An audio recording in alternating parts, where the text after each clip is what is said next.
Yo. GGP already? Yeah! Welcome to the space where the truth gets spoken. Trap snares popping, hands up, energy open. Where the chains get broken and the culture stays golden. We move with grit, say grit. Grit. We rise with grace, say grits. We push for progress. Progress. No justice, no sleep. Snare snapping, keep that bounce alive. Unapologetic, black, unfiltered, unshaken. We the future in motion, history in the making. Let's go! Every step, every voice, every beat that we speak. We the rhythm of the people rising week after week. From the block to the ballot, the mic to the streets. We bring fire to the system till the mission's complete. Turn it up, let it hit, let it rise in your chest. This is power, this is purpose, yo, we won't rest. So lean in, tune up, let your spirit digest. This is grit, grace, and progress. Yeah, feel that, hold that, let it settle in your soul. Grace, power in the place. Grace and progress, say it. Grace, power in the place. Grace and progress, say it. Grace and progress, say it. Grace and progress.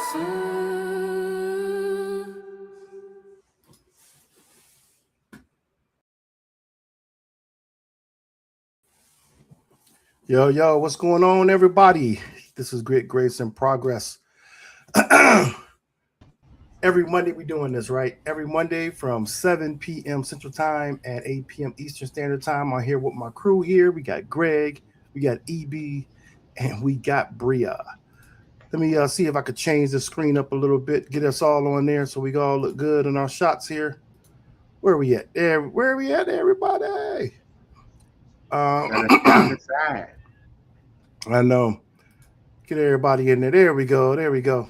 So let's start it off like this, though. How was your weekend? You know how I do it. We're going to find out if everybody had a good weekend, a slow weekend, a boring weekend, a laid-back weekend, or did y'all just clean the house all weekend? What you do, Greg? Oh, every weekend is the same. I take care of my dad and my mom. Right. You know, and then prepare for church. I'm a church leader, so got to prepare for Sunday. I'm audio video minister. Okay. So I really jacked up the service this time. I think I had the wrong videos and the things missing in the PowerPoint, and I blamed everybody else, but it's all my fault. Oh, I understand that. I've been there, bro. I've been there. What about you, Bria? How was your weekend? Uneventful. Just how I like it. Wow, that was just so like What about you, EB? What was it like? Working on the bathroom. Working on the bathrooms. What you do to your bathrooms? Yeah, tear down the wall and build the wall back up. Okay, you was putting in some heavy work then. Yeah. Your wife happy about it? Yep. Hey, you know that's really that's all that matters, right? Yeah, that's why I did it. Long as she happy, that's all that matters. Yeah. Well, me myself, my wife, she was out of town. She left out of town Thursday, so I kind of had the house to myself Thursday night, all day Friday. You know, so when you planning things, you're like, I'm gonna do this, I could do this, and you won't be interrupted. You won't have nobody say how you need to do it. So you kind of, y'all know what I'm talking about. So you can just do your task, and Bria shaking her head. She ready. So he gives me a call like Saturday afternoon, maybe. She showed me some pictures. They went to the beach and everything, and it was all girls trip. And she was like, "We may be coming home tonight." I'm like, "For real?" So I'm trying to hurry up, do a few things, and I got a new alarm system. So I installed a new alarm system at my house this weekend. I just had some glitches with the Wi-Fi with it, but I finally got it connected. And but yeah, she came humping that is a lie. They know it's a lie, and just keep going with it. Then you have this total chaos that's going on around us with legislation and policies, and people just snapping, going crazy, shooting people, and everything is just in chaos right now. Then there was another fire. I saw another wildfire in the state of Washington State. 60,000 people are removed from their homes. I'm hoping everybody's recovered from the Canada fire. I know Ohio, he got hit pretty bad with that one a couple weeks ago. But we're going to start this off with I don't know how you want to. I don't even know. I got a nickname for him, but I don't know if it's proper to say it on the show, man. But I'm just gonna just show his video and we just go from there. Surrounded claim is that systemic racism is used as an excuse to avoid personal responsibility. Slavery was never about race. It was about cheap available labor. Chattel slavery was about race. Slavery, as Chattel we know slavery it, was about race. I'm not saying slavery. The perpetuation of race, perpetuation of slavery was not instigated by race. Why do you keep just saying slavery instead of chattel slavery? Acknowledge the thing that I'm saying. Well, I don't really. Do you know what the difference is between just slavery and chattel slavery? I don't see that being a major point to the conversation that we're having right now. You don't think chattel slavery is a major point? To the conversation we're having right now, I don't think that there needs to be a delineation. It literally is. How does that affect you today? Said, How does that affect you today? I got you. Okay, let's get Gomez Inez de Zurara said that these people were hypersexual, animalistic, they were the lower hemisphere, and they needed to be civilized. And they could civilize them vis-a-vis chattel slavery. Now, that rolls forward to where we are today. How? There's a whole bunch of stuff that you missed, but I'm going to skip forward. Well, what policies are in place? Right now. I'm getting there right now. That back up your claim. The systems that black people exist in today that continue to disenfranchise us: medical racism, educational racism, financial racism. Explain that. Explain that to me. I got you. Do you know? I don't agree with you. Do you know the black maternal mortality rate in the United States of America? I don't know it, but I do know this: that black people have a disproportionate effect in that area. Yeah, it's 50.3 versus the but, white. But that's not necessarily. Discrimination and disparities are different.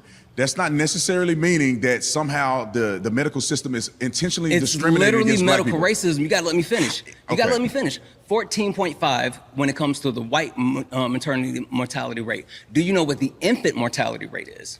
I do not know that offhand. Yeah, the infant mortality rate is 10.8 versus white 4.5. There was a study that was completed that showed that when it comes to white babies, no matter who they're treated by, whatever race their doctors is, whoever they're treated by, they have the same. That's one thing. But what about when we get to the broader conversation within society? That's just one show that's willing to fact check you live.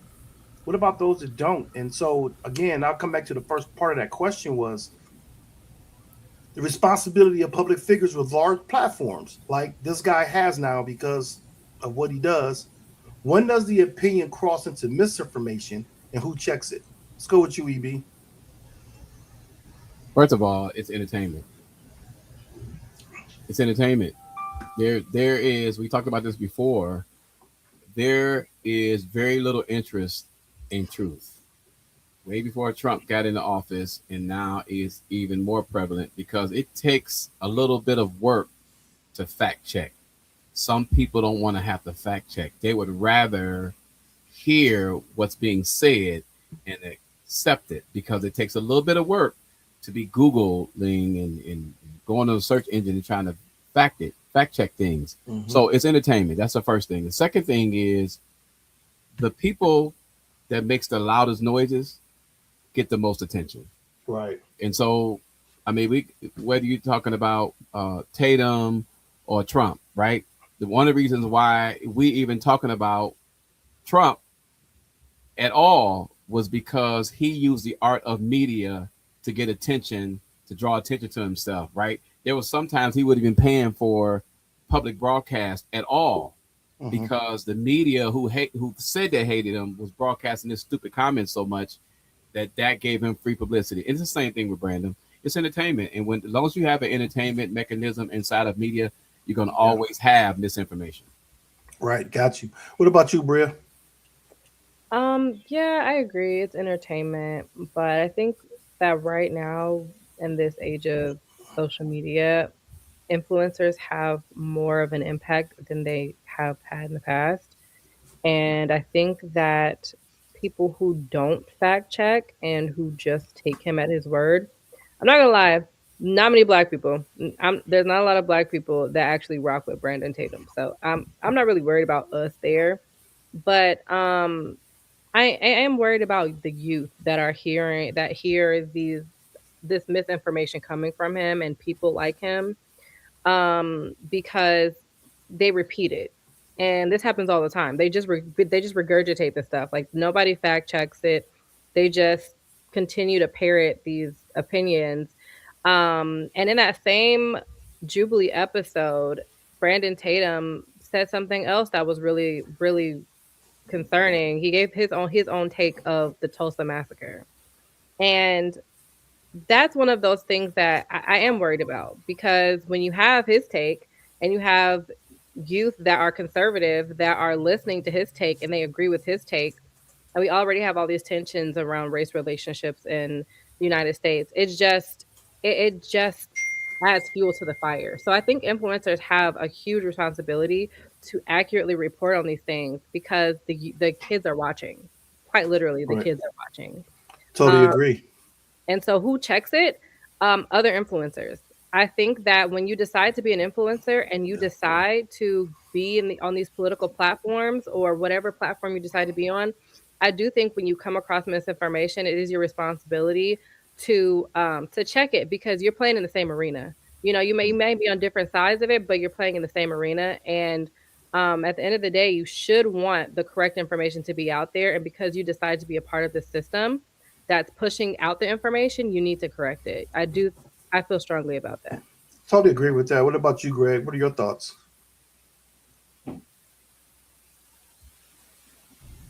You know, the only thing that keeps going through my head over and over is Dr. Greg Carr talking about minstrelsy. It's just a minstrel show. Yeah. And for us to engage in a conversation like that and talk over everybody and talk over one another and not even listen, and I'm going to ignore, it sound like imitation white folk to me. And so that's how they get their clicks and giggles. Had nothing to do with the facts. Yeah. But the reality is that we're in a time that we need to restructure how we're going to deal with one another. Right. And if we're not going to stand on truth, right? When I got clean, one of the mores was, if you don't stand for something, you'll fall for anything. And what we're seeing now is a country that has fallen. They're not even trying to. I listen to talk radio in my city of Cleveland, Ohio, and I can't last more than 5 minutes. Right. Right. It's a I lot of, can't lot of, last it's a lot of 5 minutes. garbage. And it's on the. I want to hear about the Indians, the Guardians. I'm sorry, I'm old. The Browns. I want to hear about sports, but I don't want you to not say that this is just my opinion and that's all it is. Right. It's You have a right to your opinion, but your opinion does not have to be considered to be right. Right. It's almost like they reversed roles, right? The media became micro media, and the micro media became the media, mainstream Right. media. I agree with Bree. I think the word influencers tells us all, right? I love the fact that it's went this way. Mm-hmm. 20 years ago, a mentor of mine who was a journalist told me that micromedia is going to be the number one source of news information. He told me that 20 years ago, Right. sitting down in a restaurant. And at the time, I guess I blew it off. I was doing some other stuff, and then I started doing some blogs and stuff. But then when it started happening, I go, wait a minute, that's exactly what he said. Because he said a lot of the news reporters had started getting lazy and didn't want to report, didn't want to find information. They started plagiarizing. So mainstream started saying, hey, there's some people out there that didn't get the news. And so that's what's happening now. So I agree with Bree. I think that the job of the influencers is to fact check, because Right. they got the time, right? They don't have Yeah. to answer to too many like people. I have hope that they're going to do it, even with these people like Brandon Tate. Trust me, there's a track record of people like him that don't last long. No. Candace was over there throwing Trump under the bus. How long Right. did it take? Yeah. So they can't change who they are, and he pretty soon he'll turn on. We'll give about 2 years. And I look at this also where I like how they do it with Surrounded, because regardless of what your issue is, whatever the topic is and the debates, is that they do fact check you. But on the other hand, like we were talking about, like Brio said, and you said also that influencers fact check each other. When you look at mainstream media, they don't literally fact check people right on the spot. They don't. Abby Phillips just started doing it on CNN because I used to type in like on the show live. I'd be like, "Yo, how did you let him get away with that? Like you didn't check him, you know?" I mean, I just say that a lot. So she's now checking people in real time. It takes her a minute to jump in there, and she's too soft spoken for one, but she jump in there. But the thing about it is that they are doing it. I don't remember any other. I don't see any other show right now that where they pick and choose when they want to fact check, you know, or they have pick and choose who they want to fact check, not just when, but who. But on this show, Surrounded, I like it because this is the first time I saw the main person be this uneducated. usually they're the ones dropping bombs on the debaters, the 20 people. They checked this dude. And so, I mean, like Lady talked about, Bria mentioned about Tulsa Massacre, it was totally misinformation he was giving out. So when it comes down to the other, what was that? That was a crazy take. Oh yeah, I wish I had thought about that when I was getting these grabbing these. But I like what this guy said about chattel slavery, because when you're having a conversation about slavery, people who oppose even think about reparations or anything with slavery in our country, they'll say, well, slavery was been going on before the Bible was made, but it was a different type of slavery. Even those that were sold, even the Africans that sold to the Europeans to bring them over here to the United States or to America, this land at that time, they were basically captured during war or just captured. They weren't captured for working the land like this for free, like they did here in the States. So, but getting on to interesting about Brandon is he was one of his main jobs when he was with the I think it was Tucson, Arizona. He was a public communication officer. So part of his job was to get information and repeat the information correctly. So that was his job. So, he was a police officer too. He was a police officer, but that failed. Yeah, he was a public information officer. So I think that he is most of the time intentionally saying things he know is not true because he's trying to keep that audience. Y'all remember that sheriff from Milwaukee? You know, y'all gotta follow the money. Huh? Y'all gotta follow the money. Yeah. Abby Phillips, she protecting her paycheck. That's all that is. You know, a lot. My people, not many of my people understand how to budget. And if you don't know how to run a household, and you're not following with the women who run households, you know, you could get hung out to dry. Women. I mean, it's you can fact check. Yeah. Women run the money. Yeah. Now the men think they're in charge, the misogyny and patriarchy, and we've gotten into that. But for our people here in America, we just want to imitate who we see in power. Right. And right now, the media is giving misinformation. Yeah. You ask questions about idiocy and try to make sense out of it. And you can't make sense out of nonsense. So for this conversation they were having on Surrounded, in regards to the Black community, do you think this would have been these clips that's going to come out of this Surrounded can be something that can be used to educate our community on truth and what's false in this situation?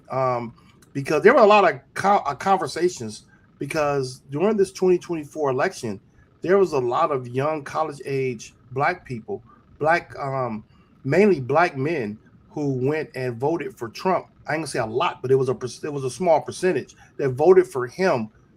And basically because of the conversations, the same talking points that Brandon Tate brought up.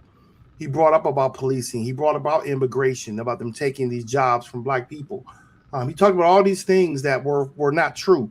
But something like this to show that he didn't know what he was talking about will be an educational tool to use and share with others, who will see how these intelligent people, these 20 people that surrounded him, had the information that was correct. And then they can go and do their own research and look it up.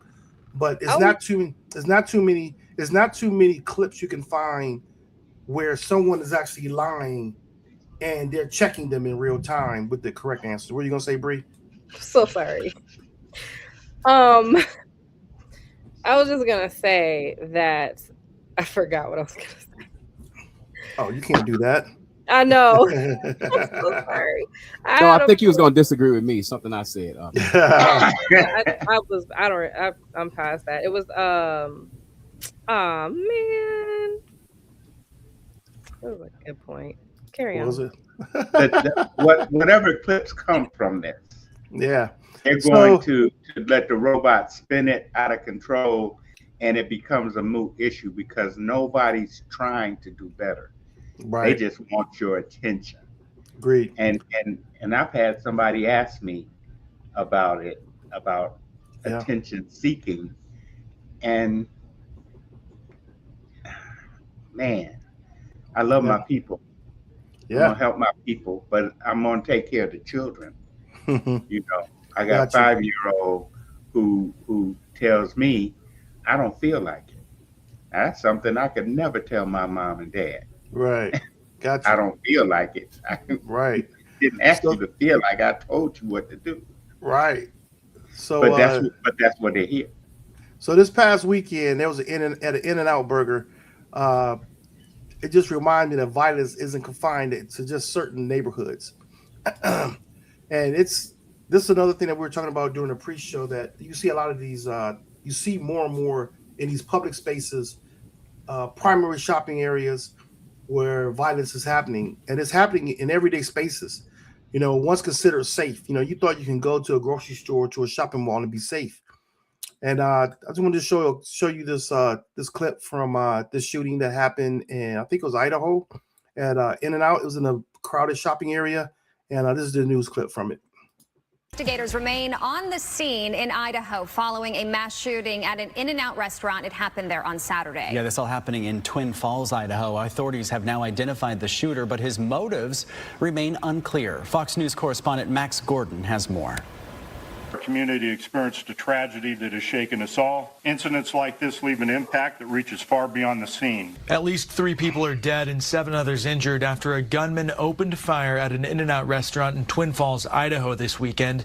The shooter later turned the gun on himself. First responders faced what was described as one of the most chaotic instances a law enforcement officer can face in their career.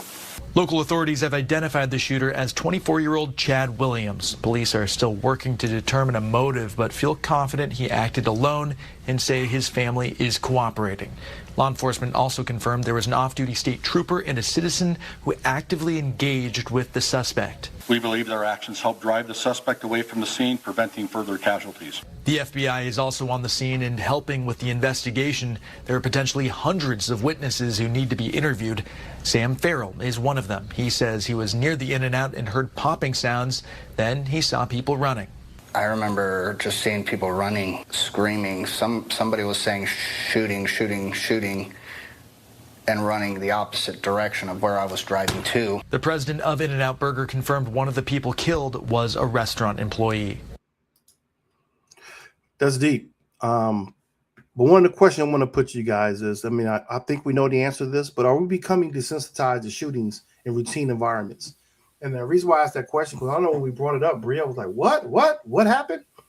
And a lot of time we saw this 1,001 times on social media by now.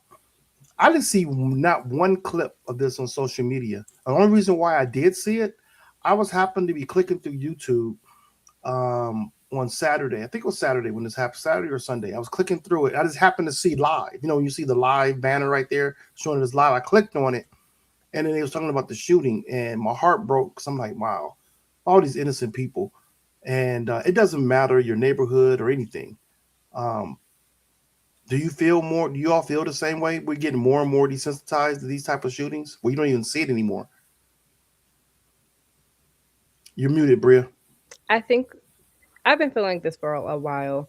Yes, we're becoming more desensitized to it, but that is because of the lack of, I would say, the lack of action of our lawmakers when it comes to these mass shootings that are happening. And obviously that is because most of the mass shooters are part of the majority. I I think that is why we are becoming more desensitized to it. It just keeps happening, and there's no real action that happens after, policy wise. Right. So we know that if the shooter, if mass shootings were, and when I say mass shootings, because a lot of times when you get into these conversations with conservatives about mass shootings, they always want to bring up the Black community. But when I talk about mass shootings, I'm talking about unprovoked shootings that happen in shopping centers, schools, restaurants, grocery stores, right? This is happening by predominantly white people, if we just want to be honest about it. And if these shooters were not predominantly white, if it was another demographic that these shooters were most of the time, we would have seen policy action by now. And I feel like that's a big part of it. If there was more action from our lawmakers, from our government, then we would, I feel like more people would be alarmed by it because it obviously wouldn't be happening as much, in my opinion. Okay. I'm going to challenge you on that. I want to push back a little bit. Just because, not saying that what you're saying is not true, but in this situation, in these public spaces, but I'm going to push back on saying, well, because they're majority white, because if you have a shootout in an inner city community, what you're going to say is majority Black, and that shootout happens and 5 people get shot. And then this situation was at an in and out, and say whatever many people were shot there, is the crime the same, and should the policy be the same? This policy should be to eliminate violence. We know that maybe a lot of, I'm not saying a gang related shooting. I'm not talking about a poverty issue. I'm talking about an altercation that happened, or someone just snaps. Because you just look at Eric Bieniemy of the Kansas City Chiefs. His son just shot his mother this weekend. You know, I don't know what was going on, mental health, huh? Did you say the Chiefs? Yeah, Eric Bieniemy, Missouri. Eric Bieniemy, the offensive coordinator for the Chiefs. Last year, he was offensive coordinator for the Washington Commanders. So they still have their home in Virginia. I don't know the details yet. I haven't read up on it today, but the son shot the mom. So what was it? Mental health? Was it an argument? Was it somebody just snapped? What do we have to do as a from a policy standpoint, or policing, or how did the local community action play in violence in our communities? Is it better communication? And the reason why I say that is because I want to go back to the other scenario, not that one, but if there was multiple people shot in that situation with Eric Bieniemy's son, would it be any different than this guy who shot multiple people in and out? Go ahead, Greg. I think you're coming from the wrong direction. Okay. Because we have to learn how to respect people, right, even when we don't agree with them. That's everybody, right? We've stopped teaching that in the family. You talk about the desensitization of life and being humane.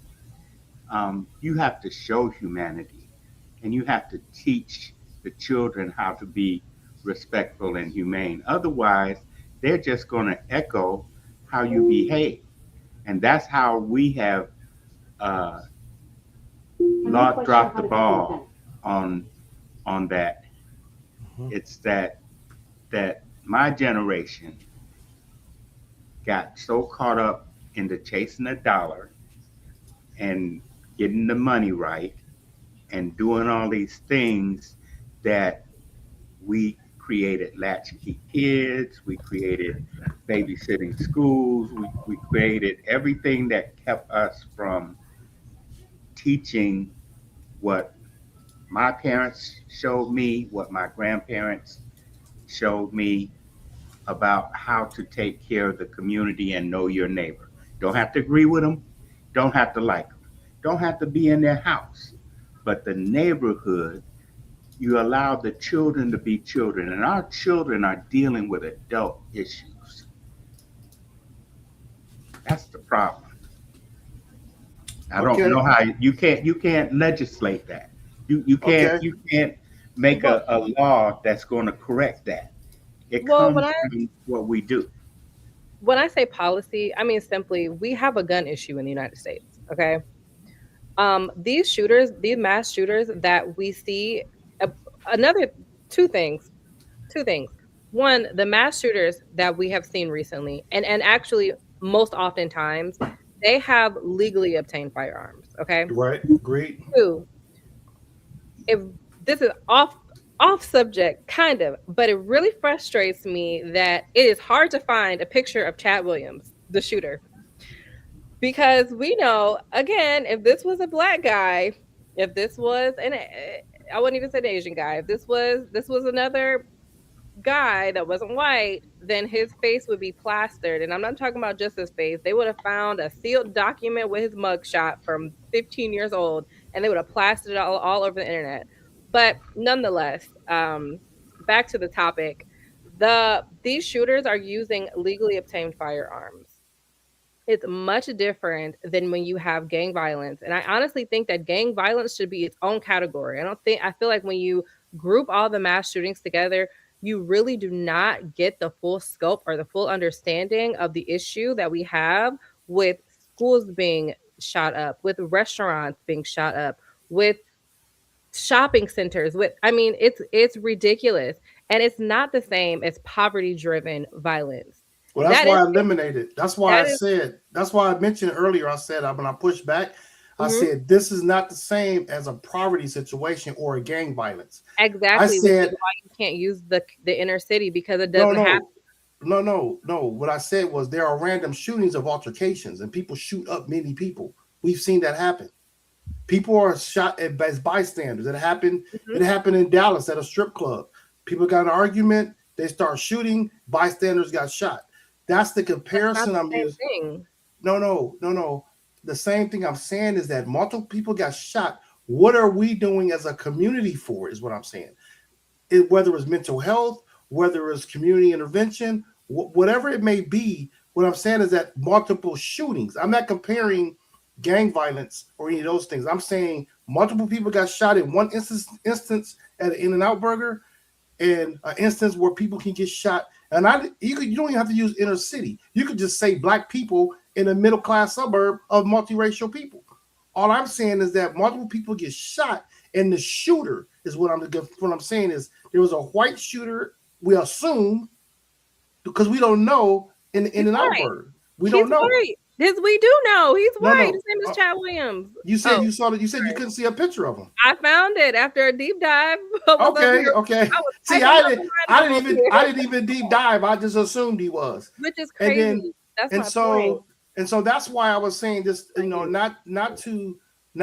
I understand exactly what we're saying about what the demographic of the shooter is and how the media portrays it. I'm not even talking about the media in this situation.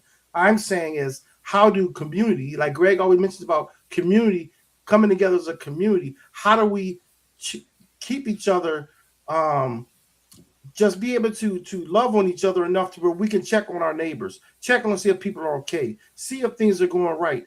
If you can shoot up a people at an In-N-Out Burger and then shoot and kill yourself because you're being confronted now by the police, what was going on in that person's head? That's what I'm saying. Okay, sorry. Look, I'm gonna be real with you. Okay, I'm gonna be really, really honest. When we see let's just be real. I'm sorry, but maybe like less than 1%, maybe just like less than 1% of what am I trying to say? I don't know. It's a very small chance I'm sorry, because I just got hot. It's a very small chance that the shooter's gonna be black. And there's a reason for that. I'm not disputing that. I'm not disputing any of that. What's going on in his head? Let's just be honest. A lot of times, these are men who have serious mental issues that have nothing to do with anything that the black community can offer. Let's just be really honest about it. Wait, what do you mean? Entitlement. My personal beliefs are that it is deeply rooted in white supremacy. Okay, it is deeply rooted in entitlement and white supremacy, and it maybe lack of resources for mental health, perfect. I don't know. But what I would say is there's nothing that the Black community can do to influence anything that's going on with these situations. There's nothing that the Black community can offer to anything. That's why I'm bringing up the government. That's why I'm bringing up policy change, because the only people that can change that are the people who control access to guns. That's literally it. And I understand the argument is if someone's going to do something bad, they're going to do it bad. So they're going to go get a knife or get a fork. But like I said, if you follow the money, the munitions people are the ones making the money. Smith and Wesson, Glock, all of them, and they don't look like us. That's my point. And I understand that. Mm-hmm. And that's where you have to realize you won't get any policy, because this country right now says that corporations have the same rights as people. So when I first led into the conversation, I was saying that the reason why we're so desensitized to it is because the people committing the crimes and let's just add in there, who have access to these weapons. Because I mean, we all got legally obtained firearms, okay? But the people who are committing these crimes are part of the majority. So Greg, I'm with you 100%. These people are a part of the majority. And so you can become desensitized to it because there's no action being taken. So it's literally the same. It's literally the same as when you have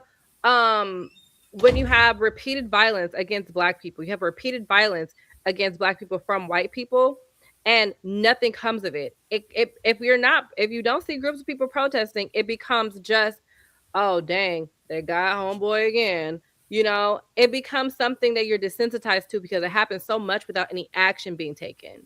And so that's what I'm talking about when I'm saying we need policy changes. And until we have policy changes, until this becomes something that is so egregious that you better not do it, or XYZ, you better not even think of it, or XYZ, that when we start criminalizing this, because we really don't, we're not criminalizing it. It's happening over and over again, and nothing's happening. But yet again, you've got Black people, and this was in that Jubilee round surrounded episode 2, where he's talking about one of the people are talking about how the over criminalization of Black people. Okay, a petty drug dealer is gonna get way more time than any one of them shooters of the whatever, in my opinion. So that's what I'm saying is, like, of course we're desensitized to it because nothing's happening about it. There's nothing, and as long as that's the case, we will just become more desensitized. So I agree with you. Policy change can change some of that. What did Westmore and Brandon Scott do in Maryland, and what is the mayor of Chicago doing to reduce their crime dramatically? Just overall crime, reducing it. Hold on, Mars. I think you're going down a path that just kind of bypassed what both of them said. Okay. So I'm gonna tie it in. Just for my opinion, right? I'm sorry, you've been. No, that's fine. That's fine. I'm listening. Do you understand where I was going? Yeah. But hold on, because I think you're jumping far ahead of. Okay. Probably bringing in things that probably don't even matter. No, it matters. 40%. There's a study by Michigan, right? 40% of college students. It's a big percentage of college students said that empathy went down 40%, right? They don't care about others. Right. Totally agree. And it goes to Bria's point. What do the majority of those college students have in common? They're mostly white privileged students that didn't have to care about street violence. They didn't have to care about people getting killed, didn't have to care about poverty. Now what's happening with this T-Rump administration and way before that is the poverty level now has reached their doorstep. The frustration of jobs have reached their doorstep. They're frustrated. And because of that lack of empathy and mental illness, they having a hard time dealing with the stress of things, right? The media, the people who control this narrative that we have, right? We can't ignore that the dominant culture controls the media as well as the guns and ammunition. They just byproducts, they're just living off of it, right? They would rather talk about legislation for street takeovers. Listen, how many times you heard that in the last 2 weeks? Right. They having legislation in different cities, but nobody wants to tackle legislation that handles these white privileged kids, because if none of them came out of trailer parks, most of these kids come from homes where the mother and father either retired or working hard and working 2 jobs. These are privileged kids that just getting stressed and having undiagnosed mental illness, which everybody's having there's a mental illness problem in this country, but it's even worse with a group of people that their mothers and father told them, you'll always have a chance, you'll never have a struggle, we'll always be able to help you, and you're the only ones that's going to win. Now they're starting to feel that pain and don't know what to do with it. So they go out, grab a gun, and they get frustrated, and they think they're shooting video games. They're going out to Walmarts and shooting. You know, they're not coming down and shooting. They're not going into urban communities shooting people. They're not going down in the ghetto shooting people. Do you understand why? Because their mothers and fathers already told them how dangerous we are. Right. They're not going into Hispanic communities to shoot. Not yet anyway. But if they do come down there, they're going to find a big surprise. So again, it's back to the racism. The racism is just too bad. They just And then the last thing I'm going to say is, how do we fix it? We need to make the legislators care about what we care about. Right. Forget everything else. Until we force them to do that, they're not going to care. And by the way, y'all keep mentioning something wrong. 15% of black voters, right? 15% of the vote for Donald Trump came from black voters, right? Black voters. We're missing the point. 15%. Right. That's more than Bush. That's more than Reagan. That's more than any Republican president. How did he pull that off? That means misinformation is going across the aisle a little more than right. So the only reason why I brought up these 2 situations was the fact that they did something that even the Republican states couldn't do yet in regards to crime and shootings. That's why I brought it up, because when Bria mentioned it has to be egregious enough. The one thing to make people change is to see black people doing something in a positive way. They're like, wow, they're doing this. We can't let them outdo us. If you look at all the major things that are happening in like Texas, South Carolina, just name the southern states. Their crime levels are high. Their crime levels are high. And what did they used to always say? They used to always compare it to what? Every time you talked about their crime, what did they say? What about Chicago? Yeah. What about this? They're not saying that right now, right? Because those crime levels are down. And the only reason why I'm bringing that up is that when you're doing something positive, especially because it starts with leadership. It starts with leadership to want to make the changes in those particular states. Yes, policy has to make a difference because the ammunition companies, the gun owners, they're making the money. Then you got lobbyists going to DC, challenging this, challenging that. And that industry is not going to change here in the United States. But it can change locally within your state, is what I'm saying. There can be a difference because we just seen it from 2 black leaders in 2 different states, 2 different parts of the country. So they are reducing some things. What are they doing? Where they were top of the most violent states. They are shuffling the funds and putting money into the community. To make a difference. To address the mental health responses, right? They didn't defund the police. They changed. They reallocated it. Police was funded and what was getting the money and how to get it from the start rather than waiting till the end. The difference between being proactive with your health and then waiting till it's all falling apart and now we gotta fix you. Well, one of the main things was that it was us that was getting killed. That's why they wanted to make the change in those states, in those cities. When you look at something like Idaho, they'll let this keep going until they be like, whoa, our numbers are higher than these other states used to be. You know what I'm saying? So, but I think in general, though, like I feel like when a problem has to be big enough for the majority, for it to impact the majority before change starts to happen. I mean, we saw this with, and it is always You can always compare it to what's going on in the Black community. I'll say that because when we look at the crack epidemic versus the opioid crisis, right? Those two things were handled very differently. Oh yeah, And it became a big enough problem to where white people were like, "Oh shoot, we got a problem. We need to start investing money in this industry and this industry. We need to address mental health. We need to start putting this in insurance plans. We need to start doing this and this and that, and finding fixes because white people were dying of drug overdoses." Okay. Not that this was new. It's not even so much that it's just white people. It's rich white people. Because remember, while the opioid crisis was happening, long before it was identified as the opioid crisis, you had poor white people doing drugs and dying of overdoses. And it wasn't a small amount. Right. But No, I agree. now these rich white people that are dying of it, we have the wealthy that their kids are being impacted by the opioid crisis. They're obtaining this medication illegally, and it is killing their children. Their children are addicted to these prescription meds, and or they're run out of the meds. Now they're going to the local dealer to buy it. You know, they got these rich kids going down to the hood to get some perks. Okay, so they did the same thing with weed, same thing with crack. They did that back then. But the way that the crack epidemic, but it wasn't exposed. It wasn't exposed. Let's take these children. You have full healthcare professionals, healthcare providers monitoring mothers and taking their children at birth instead of giving them the proper care that they need so that they can recover and take care of their children. Right. You have, but with it's a totally different thing. And I think you can absolutely compare this to what's going on with these mass shootings. Makes sense. When it becomes big enough of a problem, that is when you'll start to see policy change. When you start seeing wealthy children passing away from this type of violence, or wealthy people, you go up to an Erewhon, okay, let something go down in Erewhon over there in LA. Oh, everybody, this policy member is going to meet that night. Lawmakers are going to meet that night to make policy changes.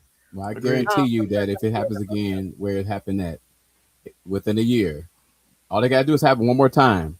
You'll see some policies come out of at least that. Where is that? Where was that with? The last shooting. Oh, the one in Idaho. Yeah, so I can guarantee, because if you put Idaho up, you have to search for statistics about shootings, right? Right. They're not used to that at all, and actually, those people probably went home and then they probably just coming out the house right now. Right. Right. If you guys don't know what Erewhon is, a grocery store, a very expensive grocery store in LA.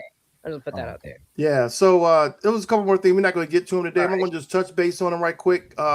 As we all know, the TPS, it got canceled, or I guess expired for the Haitians just all over the country, really. So right now they're putting ankle monitors on the Haitians that want to stay here and continue to work until their court date for asylum.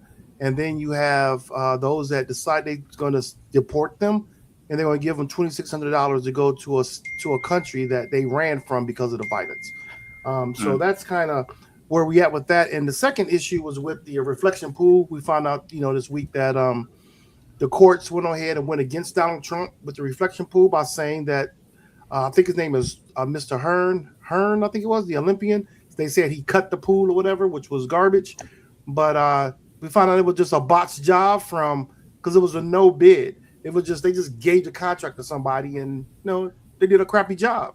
So we're going to get with those stories probably next week as we get some more information. But I want to go into a new segment that we're going to start this week called "Now It's Time for Your Thoughts," where we react to the viral moments and to real life. I know you're upset, Bria, but we're going to get to these things. It's just that I'm looking at our time right now. I'm just joking. No, it's okay. But take a look at this video. Give me your thoughts. Give me your thoughts.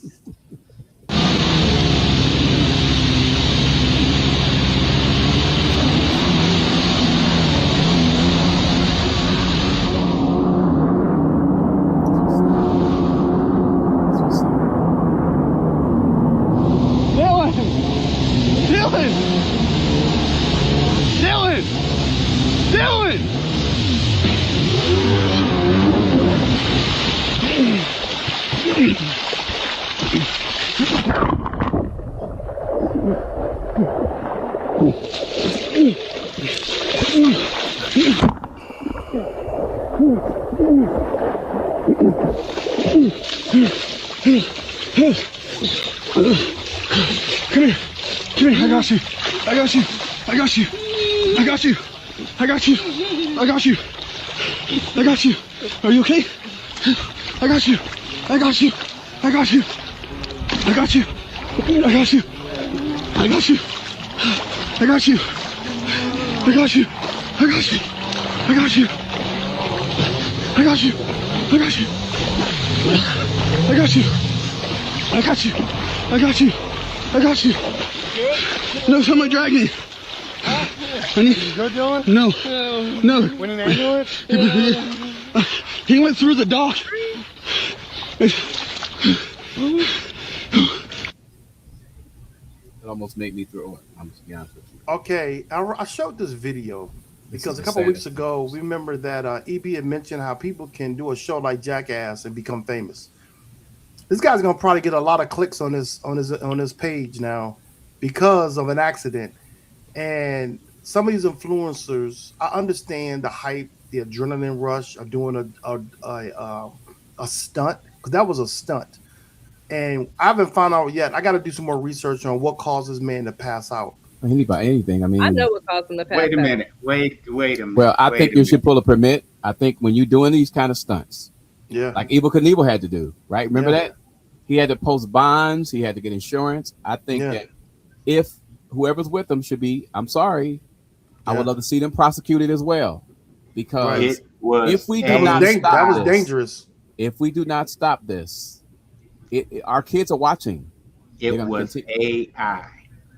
You can count me as one of the desensitized.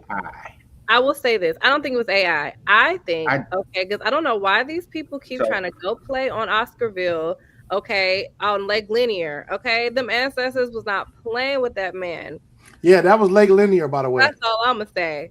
That makes a lot of sense, though, don't it? I don't know why people keep trying to play. The thing about it, though, he didn't die. He didn't die. A lot of people in Lake Lanier have died because of, They have. I don't know why he keep playing around. Oh, that's a whole graveyard underneath Lake Lanier. That is a whole black town that was burned to the ground, and I don't know why. And then they covered it with the water. They covered it up with the water. I don't understand why they're trying to play around. But how many white people have died? A lot of them have died on Lake Lanier after it became this public lake. How do you film in the water and the lens doesn't get wet? Oh, you could have a what do you call it on? You would see if it got splashed, you would see the water drain off. Okay. Right? If you watch that again, there is no drop of water on any covering that may have covered that lens the whole time up until when he jumped in the water to go over to him. Well, what kind of camera did he have? What kind of camera did he? Was it on a selfie stick that was attached to his? I don't know. I mean, I'm not arguing with you. Perspective. I just wanted y'all thoughts on it. What would happen? That's all I saw. I didn't believe it none. Okay. Well, the point is still the point, right? These people should have to put up bonds. Okay. And if they do it and they don't put up a bond, everybody that's filming and around it should be prosecuted. If we do not stop this, we're going to start losing. We're already losing. Go look online. There's kids dying for stunts all day long. And for some reason, the young black kids think they got so much game that the viral video, they're going to be able to inherit their YouTube money to their family. I got news for you. It ain't the way it works, right?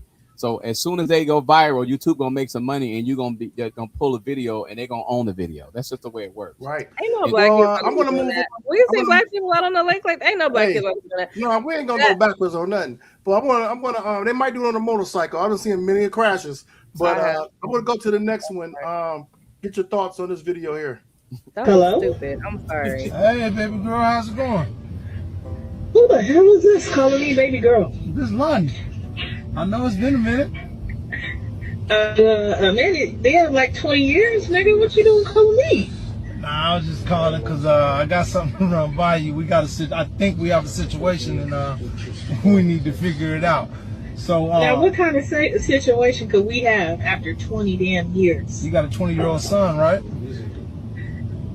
I do. The one that you was pregnant with when the last time we talked? Okay. All right. And so this is the thing, right? Did you ever find out who the daddy was? Was it me or was it him? If it wasn't him, then it was me. But did you ever find out? It's been 20 years. You wasn't concerned then. There's no need to be concerned now. Well, the reason why I wasn't concerned. The reason why I wasn't concerned is because when you told me you was pregnant, I asked you wasn't mine. The only reason why I asked you wasn't mine because we was each other's side piece. I had a woman, you had a man, so it could have been either his or yours because we wasn't strapping up. So that's the only reason why I asked that question. But here we are 20 years later, and I need to find out if that's my son or not. Now, what difference is there going to make 20 years later? Okay, all right. Well, the reason why I want to know now is because my daughter came to me and told me after a year she'd been dealing with this dude and she wanted me to meet him. So I'm like, all right, cool. So I meet him. Me and him meet up, and I ask him questions about his family. He get to showing me a picture of his family. You happen to be his mama. So we need to figure out if that's my son, because if that's my son, he fucking his sister. And we need to stop that. I just stopped it there. I thought I got all the cuss words out of it. Kidding me? Oh my god! But I know. So was it his kid? So this messed me up. This messed me up, and I was going through some videos, and this messed me up because, first of all, that's what happened when you mess around. Okay, you mess around, but so the whole point was, this guy and this woman had a child 20 years ago, possibly. They were trying to find out if he was a father or not. He has a daughter now. You know, they both then moved on after 20 years.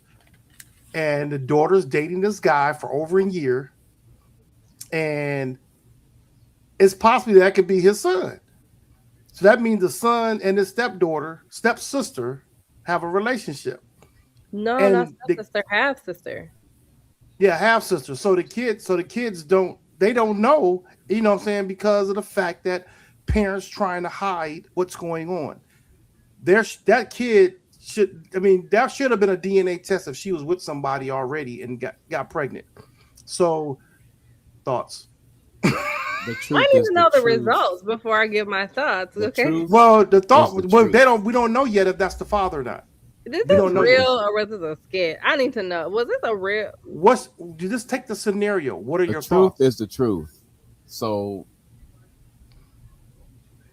you have to have enough gumption to say the truth, right? It hurts. It don't feel good. It's all messed up. But your integrity for your children is on the line, right? Right. About people being perfect and making mistakes, we can say all that we want to, but I got news for you. I know some great people that's got kids. They admitted that nobody knows but me. So we just need to be as honest with the kids as possible. If we know it is unfair to the children, right? When we keep that from the children. But he did not have to call her. If the children are the most important person. So who is he going to call? I see this. Let's get the DNA test. No, I'm going to pay for both of them to get a DNA test because that will show if they are brother and sister. The guy doesn't know anything yet, though.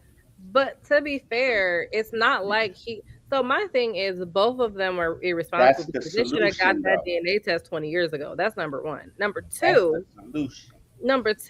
is if they never, what were the odds of their children crossing paths, right? Unless if they're in the same city, 300 people, you know what I'm saying?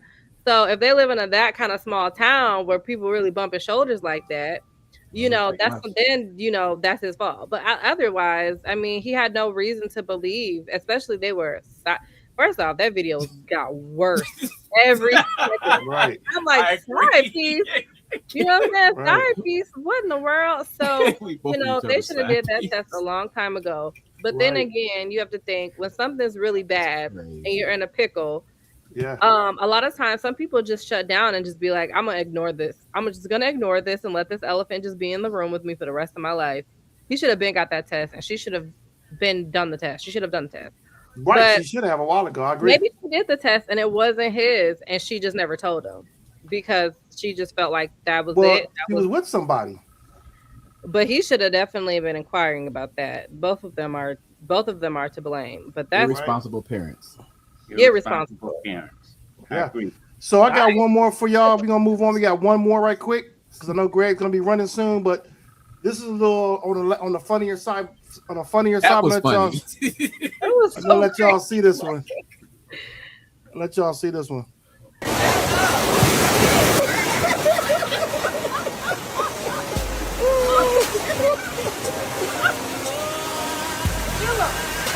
Put your feet down. Put your feet down. Shit. The hell are you doing?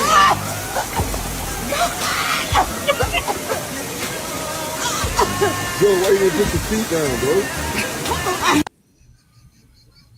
I got nothing. I'm gonna let that go. Okay. Have y'all ever? Okay. So the last two stories brought back things for me. So tall. So for that one, it was comical to me. I was well. Go me. What are your thoughts? That's been me, right? So that's me. I almost drowned when I was probably 6.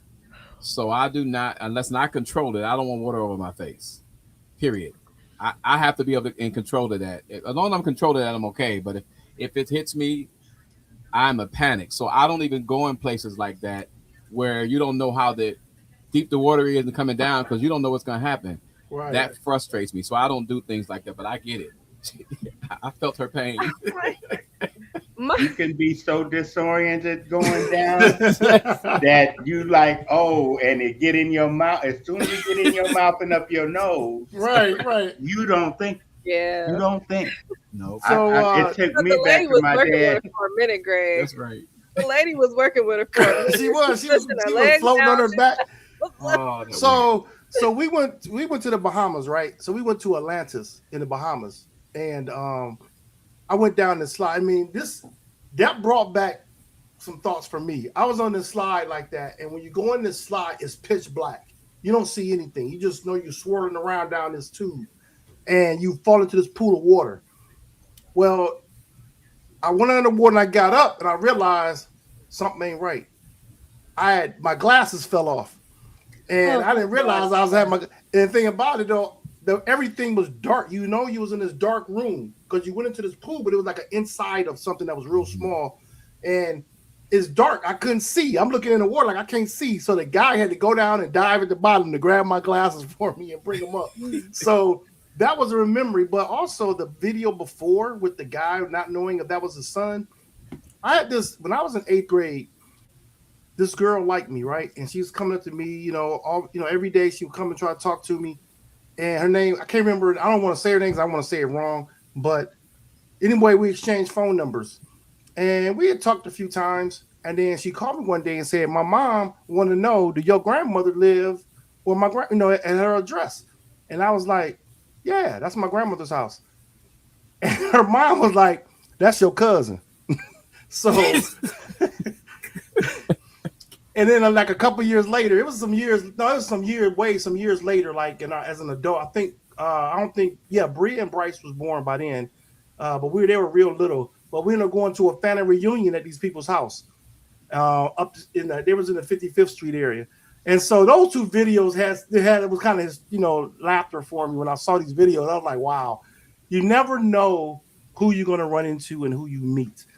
And so it's always good for parents to be honest in their relationship. But the situation with me was nothing about being honest. We just happened to go to the same school and didn't realize we were related. But anyway, the same thing happened to me. With who? I hope I'm allowed to say this. With your uncle's mother, Greg's mom. Greg's mom. Brothers. Not me. My grandmother. Not you, Greg. Sorry. Wrong. Sorry. Very common name. My grandmother has a half brother, and I never knew this. Oh, John. It's about John? It's about John. John. Sorry. Okay. Yeah. I don't. Sorry, John. Sorry, Uncle John. But I didn't know about him And at the time I was working in Independence, my company was at a building in Independence and my car wouldn't start. So my brother called me an Uber. And the woman who picked me up, we were talking, we got along really quickly and really well. We were having a good conversation. As she got closer to my home, she realized that she was dropping me off at my grandparents' house. And she asked who my grandmother was. And it happened to be that she is the mother of my grandmother's half brother. And they're the same age. Wow. And small world. Or no, she's younger. I'm sorry, she's younger than my grandmother. But Yeah. I didn't know about that one. You didn't know about that story? I did not know about that story. Ask grandma No. about that. Okay. When she dropped me off, I went to that house on wobbly, noodly legs because I was like, how am I gonna because I didn't know that I had no idea. So I was like, how am I gonna tell my grandmother she has a half brother? She knew by then. How am I gonna tell my grandmother that her father? Because I told her about John at a funeral. That's where I met him when I was 18. So, Okay. but we're gonna move on to rapid questions right quick. Rapid questions real quick. Going around the table, starting with Greg. Pancakes or waffles? Pancakes. Pancakes or waffles, EB? Pancakes. What about you, Bria? Pancakes. Oh, dang it! I'm the only one with waffles. I almost thought she was gonna say waffles. She's Okay, what's going on? So what's going on top of your pancakes, y'all? Maple syrup. Maple syrup. Mrs. Butterworth. Miss Butterworth or maple syrup. Specifically, Cracker Barrel's. Don't get on me. Cracker Barrel's pancakes with their maple syrup. With the maple And syrup. blueberries.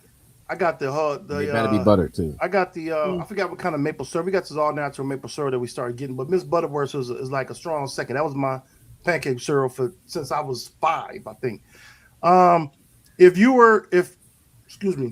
you could live in any city for 1 year, where are you going? Starting with Bria. In any city, anywhere? Yeah, it just says live in any city. Where? I want to go to Australia. I want to live in Sydney. Sydney. What about you, Greg?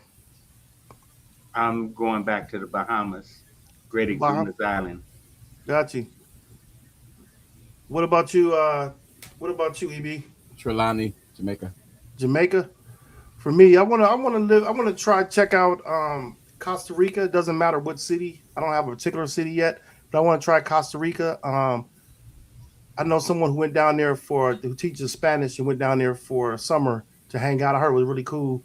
Scary part, they got the monkeys down there in them jungle trees down there. So that's where that actor died in the water. Well, I ain't trying to the water. I ain't trying to do all that though. But I mean, I can swim, but I ain't trying to do all that. Well, from that video you showed, what happened to him?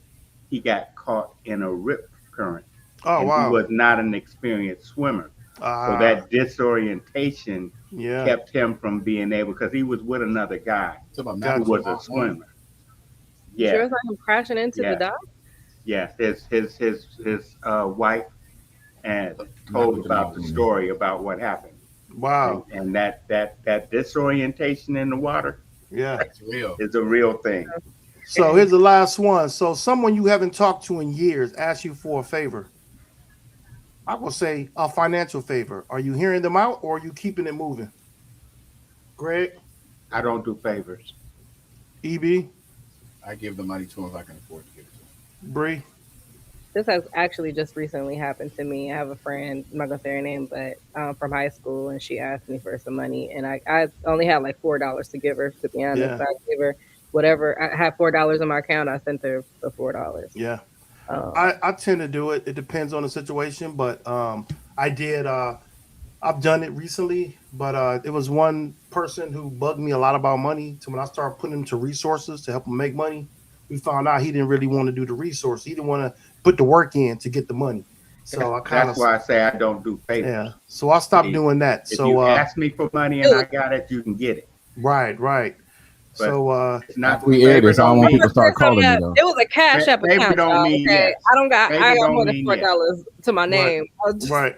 I just want to put that. I just realized what that sounds like, y'all. Okay. I don't want people to start emailing me after this airs. Yeah, Right. Y'all leave EB alone. So I just start. So I'm gonna I really enjoyed tonight's show. We had a good time. Hit a lot of tough conversations, and we had some fun with the show as well. So in closing tonight's conversation, the real issues, the real perspectives, and the real dialogue. That's what Grit, Grace, and Progress is all about. We appreciate you for tapping in, thinking critically, and growing with us every week. So make sure you like, subscribe, and share this with someone who needs to be part of the conversation. Until next time, keep showing grit, move with grace, always push with progress.